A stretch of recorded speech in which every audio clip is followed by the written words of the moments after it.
So the Switch 2 is here, and I honestly love the console. The build quality feels great, the Joy-Cons feel better, the screen even impresses me, but let's be honest, there's not much to play if you're not huge into Mario Kart World.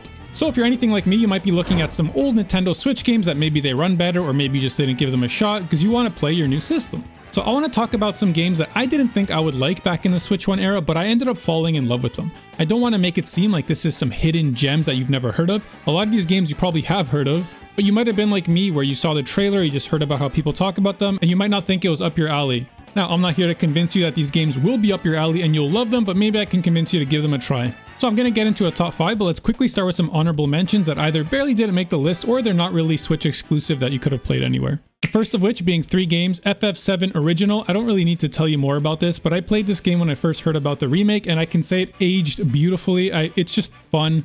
I'm not like huge into old JRPGs, but I really love this game and it's making me more excited for the trilogy. The second is Celeste. This might literally be number 1 on my list if it qualified, if it was like a Switch exclusive. I love this game. I'm really not into like indie platformers or even platformers in general. I think like I loved them when I was younger, but not really recently. But there's something about Celeste. The flow of the game is just perfect. If a level feels too difficult, you just instantly get back in, you die, you're in there again. It feels smooth. You never feel frustrated. You're just down to try again. The game pacing is great. They teach you the game and the mechanics themselves super well. This game is like a masterclass in game design, and it's just fun. You can feel it when you're playing. It looks beautiful. The music's great. Not much more to say. If you've never tried this game and it looks even remotely interesting to you, I highly recommend it. And the last one is Hollow Knight, pretty much for the exact same reasons. I'm not huge into Metroidvanias, but I got so absorbed in this game.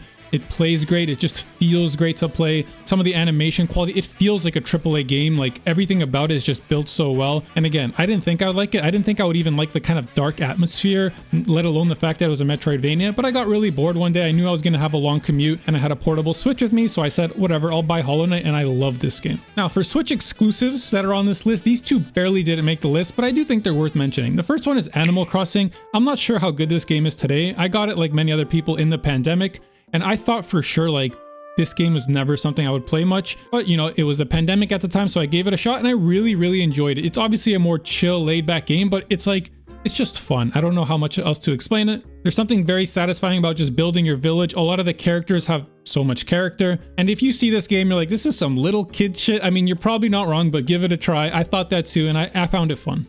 Second is Paper Mario the Origami King. Now this game I think is super underrated. Everyone kind of knows of it, but it was beautiful to look at even on the Switch 1 handheld. I think it has some of the best music out of any game on the Switch 1 library. It doesn't get talked about enough. It's a fun game. The story is probably one of the better ones out of Paper Mario games that I've played. And I think the combat feels really good when you're fighting bosses. I do think it can get a little repetitive when you're just kind of, you know, going through the world. The combat feels a little drawn out sometimes.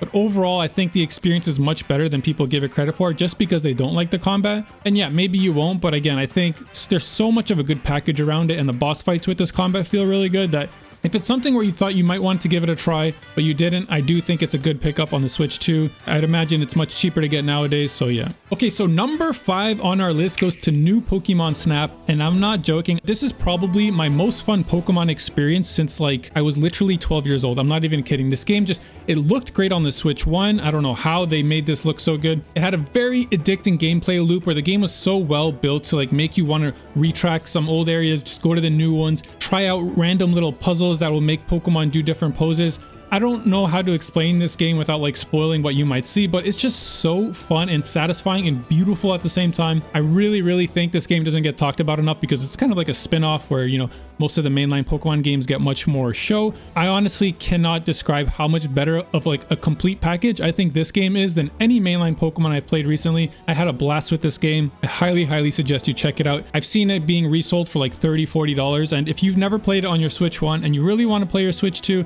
I highly recommend this game. It is perfect for a handheld as well. It's so easy to just, you know, play it for 5-10 minutes and feel good about it. And yeah, I really enjoyed this game. Okay, and coming in at number 4, we have Super Mario RPG. Pretty similar to what I talked about with the Origami King, but I just love this game so much more. As I talked about with FF7 Original as well, I've never been big into like playing older RPGs like I loved Persona 5. People tell me, hey, try the older ones, and I just can't get into it. Like, I'm gonna get like flamed for saying that.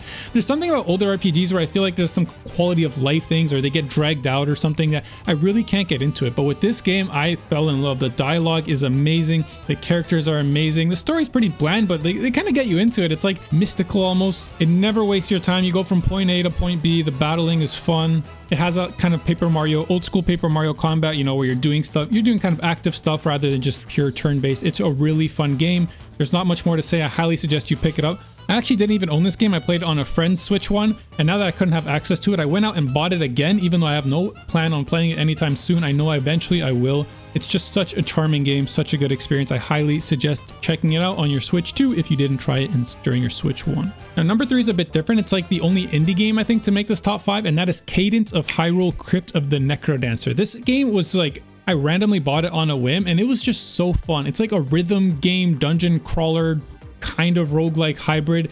It's just super fun. The soundtrack is amazing. It gives you that 2D Zelda vibe, but also kind of having this rhythm aspect to it, and a little bit of like a roguelike. I think people talk about it as if it's a roguelike, but I wouldn't really say that's the case. Yeah, everything about this game just felt so well made. The dungeons felt really fun to go through. The kind of rhythm aspect of it felt so natural. Like, I don't know how to explain this game to you, because if I explain it to you, it'll sound worse than it is. Trust me, if it even looks remotely fun to you and that you like the music, try it out. It's super, super fun. I think this is like a $20 game or something on the eShop. So if you like dungeon crawlers in general, if you like Zelda at all, if this rhythm aspect of any of it feels like it's something up your alley, I would highly suggest trying it out, because when it all comes together, it was incredibly fun and something I was not expecting at all. I literally bought this game assuming that like I'll play it for like an hour, because I remember it was on sale or something, and I actually ended up loving it. I almost 100%ed it. The game was just incredibly fun and well made. So yeah, check it out if it's interesting to you. Okay, at number 2, I have Fire Emblem Three Houses. Now, this game is something I really didn't expect to like. I've wanted to try Fire Emblem games. I grew up playing every Smash Bros game ever, so I always just see these characters and I'm like, yo, they're like the cool sword anime fighters, so I always wanted to try them, and I could never get into a single Fire Emblem game. I don't even remember which ones I've tried, but there's something about Three Houses that really stuck. Like, the story gets engaging incredibly quickly. The characters are so likable, and the way that you kind of progress the game by building up your roster, you build relationships with the characters you care about, which translates into combat strength, and the combat is fun. I have heard that people who are really into Fire Emblem say that like the combat and the battles are kind of more fun in the other games, but to me, like, everything just came together so perfectly in this game. And I tried Engage afterwards, and I just could not get into it the same way, even though it did feel like the combat had more depth. The entire package of Three Houses was just so incredible. There's different routes. Like, you can drown yourself in this game and replay it like 4 or 5 times, and just a different experience every time. You learn new lore, you learn new stuff about the characters, you try out different parties and different classes. I don't know, this game is just incredible. I really didn't expect like this game. Like, I'm not kidding when I say that I bought this game almost like I felt like I was drunk while I was doing it. I handed the cashier my money with a thought in my head, like, why am I even doing this? I just had like some free time that weekend. I really wanted to get into something new, and I was like literally assuming I would return the game, and I loved it. I absolutely love this game. I cannot talk about it in higher praise. Like, it's just so fun. If it looks even remotely good to you, I really suggest you try it out. The music is insane. Every line is voice acted, if I remember correctly, which is just something I love. And yeah, I look back on this game so fondly over and over. Every time I think about this game, I think about it in a more positive light, which is usually not the case with a lot of games. Kind of the more time passes, they get more forgetful. And yeah, if you were considering this game on Switch 1, or you didn't have them in Switch 1 and it looks somewhat interesting, I really recommend it. This is such an easy game to just grind and try so many different things and have fun along the way. Again, I'm not a big Fire Emblem head, so I'm not going to tell you, oh, this old game was better, the Engage had better this or that. To me, even Engage afterwards, I try all these Fire Emblem games, I can't get into it, but Three Houses was just like a fucking masterpiece to me. It was so fun. And number 1, the most divisive game on this list probably, but if you know me, you probably knew it was going to hit number 1, and that is Xenoblade Chronicles 2. Now, this game has some issues for sure, I'm not going to lie to you. Even just the art style and the kind of weebification of it, if you will, probably bothers a lot of people. Honestly, it's a game that I didn't really like at first. The first time I tried it, I thought Chapter 1 was really cool. There was like this really cool cutscene where they're building all this story. But then I swear for like the next pretty big chunk, I was like pretty bored. I was like, what are we even doing talking to this furball here and these robot girls? Like, what the fuck? And I dropped it. I literally dropped the game for, I want to say like 6 to 8 months because it just wasn't interesting me at all. But I don't even remember why. Like maybe a year later, I was hearing people saying about how like the story ended up being really good and they really liked the depth of the characters later into the game. And I was like, okay, maybe I'll give it another shot one day. And eventually got around to it. And then like, I swear there's like a tipping point in this game where once you reach it, like everything is just like, you just want to see the next story chapter. You want to fill out the affinity charts for the characters. The combat like opens up. For some reason, the fucking combat in this game is so good when it opens up, but the game just doesn't give it to you. Like, it's like, I don't know what it is. Like they just don't want to give you all the cool stuff right away. So the deeper you get into the game, the more you unlock. You need kind of 3 characters with 3 blades each for it to be like really fun. But once it unlocks, it's so fun. It's like you're constantly thinking on your feet with this like active battle system. I don't even know how to describe it besides the fact that it was just so fun once it gets going. But for some reason, the game just doesn't give it to you. I highly suggest you watch like a tutorial about how the combat works if you get into this game down the road, because the game does a really shit job at teaching you, but it's so fun when you get it going. And yeah, the story is amazing. I highly suggest playing Xenoblade 1 first, but that was a game is not going to make this list because I assumed I would like it because I played it after I played Xenoblade 2. But I do think that playing Xenoblade 1 first is probably a better entry point, but you don't have to. Xenoblade 2 I think is a fine entry point.